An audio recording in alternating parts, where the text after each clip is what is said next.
Adiala jail में special जज central की अदालत में तोशाखाना 2 केस की समाअत हुई। बानी पीटीआई के वकील ने गवाह कैसर महमूद पर जिरह की। बानी पीटीआई और बुशरा बीबी को अदालत में पेश किया गया। वकील फैसल चौधरी ने बानी पीटीआई का ट्रायल ओपन कोर्ट में करने की दरख्वास्त कर दी। अदालत से इस्तदा की कि दरख्वास्त पर फैसले तक ट्रायल को रोका जाए। अदालत ने समाअत 17 फरवरी तक मुलतवी कर दी।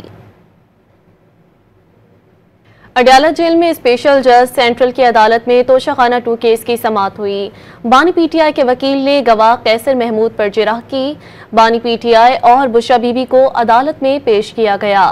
वकील फैसल चौधरी ने बानी पीटीआई का ट्रायल ओपन कोर्ट में करने की दरख्वास्त कर दी। अदालत से इस्तदा की कि दरख्वास्त पर फैसले तक ट्रायल को रोका जाए।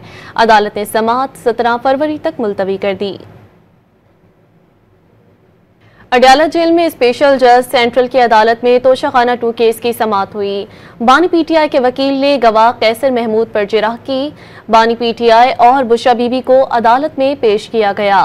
वकील फैसल चौधरी ने बानी पीटीआई का ट्रायल ओपन कोर्ट में करने की दरख्वास्त कर दी। अदालत से इस्तदा की कि दरख्वास्त पर फैसले तक ट्रायल को रोका जाए। अदालत ने समाअत 17 फरवरी तक मुलतवी कर दी।